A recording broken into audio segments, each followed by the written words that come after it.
लोकसभा निवडणूक 2024 यामध्ये अजितदादा पवार, एकनाथजी शिंदे साहेब आणि भारतीय जनता पार्टी या तिन्ही पक्षांनी मिळून जी काही माहिती बनवली होती ती माहितीचे लोकसभा निवडणुकीचे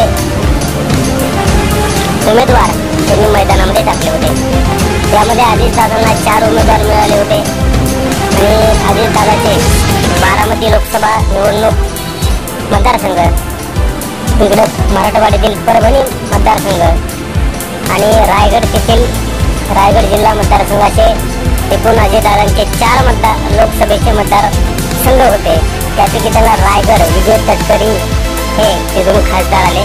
अजितदादांचे या 4ही लोकसभेच्या उमेदवारीपैकी एक उमेदवार त्यांचा संसदेमध्ये पाठवण्यात आलेला आहे। या प्रसंगावर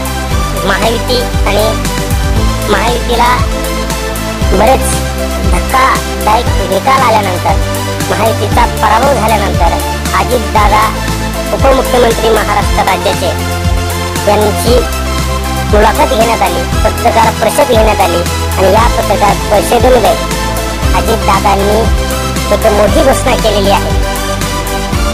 सर्वात प्रथम जे काही अजितदादा या राष्ट्रवादी काँग्रेस पक्षाचे अफवा बनवले जाते यामध्ये अजितदादा पवार या पवार गटाचे मध्ये अजितदादा पवार या गटाचे काही आमदार रोहित पवार यांच्या संपर्कामध्ये आहे असं ते सांगितलं होतं।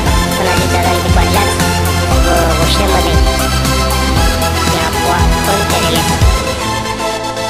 महाराष्ट्रातील मराठवाड्यामध्ये जे काही अजितदादा लोकसभेची निवडणुकीला उभे राहिलेले उमेदवार आहेत दोन्ही पराजित झाले। कारण याचं असं होतं की अजितदादा म्हणाले की मराठा आरक्षण म्हणजे जरांगे फॅक्टरचा त्यांना मोठा धक्का बसलेला आहे।